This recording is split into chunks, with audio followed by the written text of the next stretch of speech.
Bonjour à tous et bienvenue dans cette nouvelle revue d'actualité. Comme vous avez pu le constater, vous avez pu le remarquer, je ne fais plus de revue d'actualité sur cette chaîne. Vous êtes sur l'application Frontière et vous regardez la seule et l'unique revue d'actualité. C'est parti. Abonne-toi, c'est important.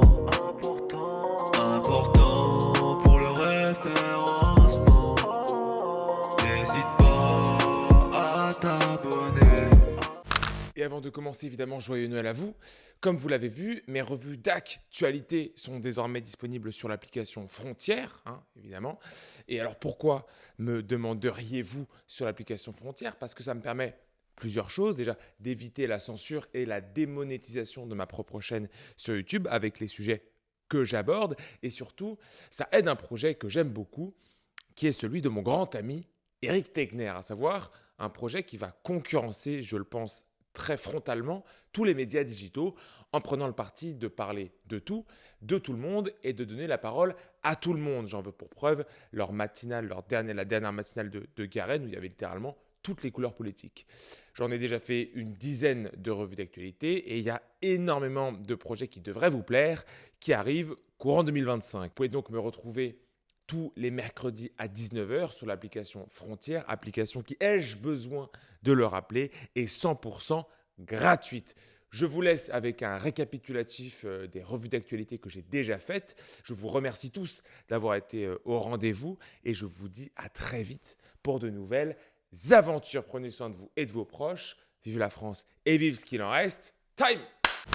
Boualem, sur le média Frontière, le média sur lequel vous êtes, j'ai envie de vous dire, il a expliqué qu'il fallait fermer une bonne partie des mosquées de France, tout comme l'Algérie l'avait fait avant, pendant et après la guerre civile. Quatrième option, et c'est potentiellement la plus probable, c'est sa remise en cause de l'intégrité territoriale de l'Algérie sur plusieurs territoires, théorie qui a été reprise par le Maroc. En gros, sur Frontière, Boualem Sansal avait expliqué qu'une partie de l'Algérie faisait partie du Maroc. Et ça c'est non pour les autorités algériennes. Donc, le groupe Hayat Tahrir al-Sham, qui veut dire l'Organisation de libération du Levant, est un groupe djihadiste. Groupe parfois très soutenu par la Turquie, parce que ça permettait à la Turquie de combattre les Kurdes au nord de la Syrie. C'est un peu complexe, mais en gros, les Turcs n'aiment pas les Kurdes. Ils n'aiment pas les Kurdes et les combattent en Turquie, parce que c'est dans leur zone d'influence. Mais ils ne peuvent pas le faire en dehors de la Turquie, notamment en Irak et en Syrie. Donc ils le font par procuration, et parfois, même très souvent,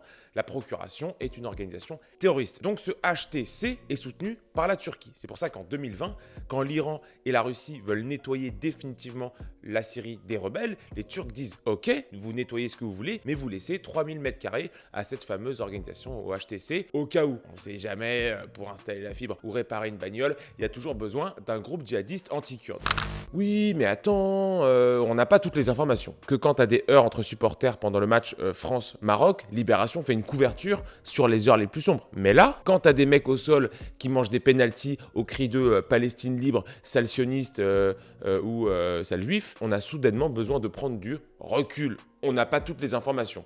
Arrêtez les gars, vous vous foutez clairement de notre gueule. Donc Andy, il se dit le coup de la toxicomanie, ça a bien marché, je vais tenter peut-être encore plus grand. Mec, voix grand quoi, mec. Léonard de Vinci. Et bam, il nous sort, comme beaucoup de gays de ma génération, je suis passé d'une pratique ponctuelle à une pratique addictive. Et là, il fait deux choses, Andy. Déjà, il essaye de se déresponsabiliser, encore une fois. Il dit, c'est pas moi qui suis responsable, mais c'est ma condition d'homosexuel. Rappelons qu'il a acheté de la drogue à un mineur et qu'il a détourné de l'argent public. En fait, il nous dit, je suis à l'image quelque part des homosexuels de ma génération, je suis un drogué. Il utilise son identité de groupe, les homosexuels de sa génération, pour excuser, pour diluer sa responsabilité individuelle. Pas cool.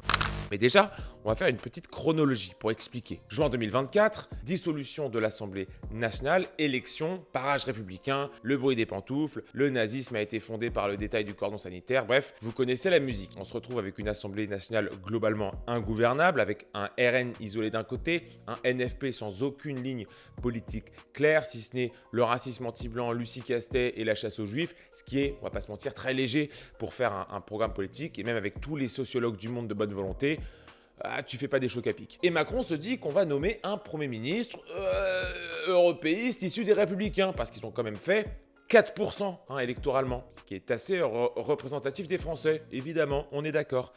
Il a un petit délire pendant un an où il fait des godasses, des mocassins Enigma à 300 balles à l'effigie de Freud.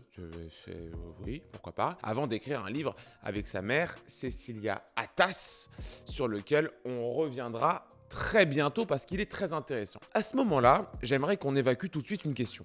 À savoir, est-ce que Louis Sarkozy est responsable, dira-t-on comptable, des actions de son père Nicolas, je vais vous le dire, Sarkozy? Alors la réponse est évidemment non. Évidemment que non. C'est pas parce que ton père a réintégré le commandement de l'OTAN, c'est pas parce que ton père a détruit le rempart migratoire qu'a été la Libye, fait exploser la dette publique, augmenté les impôts des Français, menti aux Français lors des référendums de Lisbonne, supprimé la double peine pour les délinquants, introduit la théorie du genre dans les manuels scolaires et globalement, on va pas se mentir, trahi tout ce qui existait de vivant, de rampant ou de végétal sur le sol français, que son fils fera pareil. Et là, je vous connais, on est d'accord. On est d'accord, faut pas, le mec n'est pas responsable de son papa. En revanche, notre Louis Sarkozy, le fils, a son propre discours, sa propre politique depuis qu'on le connaît, à savoir 2 jours. Et c'est ce qu'on va analyser. Et vous allez voir qu'on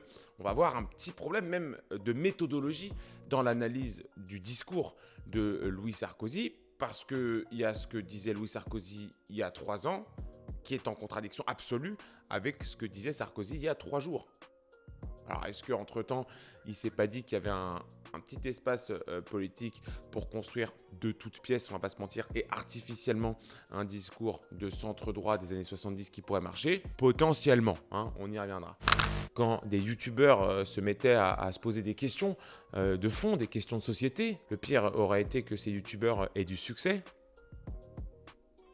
Je me pointe du doigt parce qu'elle a parlé de moi, Salomé Saké, dans son livre, en expliquant que je faisais la promotion de la théorie du grand remplacement. Et donc j'étais d'extrême droite et qu'il fallait me buter. C'est déjà qu'elle n'a pas vu ma vidéo, puisque justement, dans ma vidéo sur mon enquête sur le concept d'extrême droite, je critique justement ce qui amalgame un changement démographique à une théorie qui est, elle, d'extrême droite, d'un remplacement de population souhaité, organisé par les élites ou je sais pas quoi. Je dis justement que c'est 2 choses différentes. Bon bref, elle fait l'amalgame, elle n'a pas vu ma vidéo pas cool pour une enquête. Merci à tous d'avoir suivi cette revue d'actualité. N'hésitez pas à rester sur l'application Frontières. Levez les yeux de votre smartphone sauf pour me regarder. Vive la France et vive ce qu'il en reste. Time. Abonne-toi.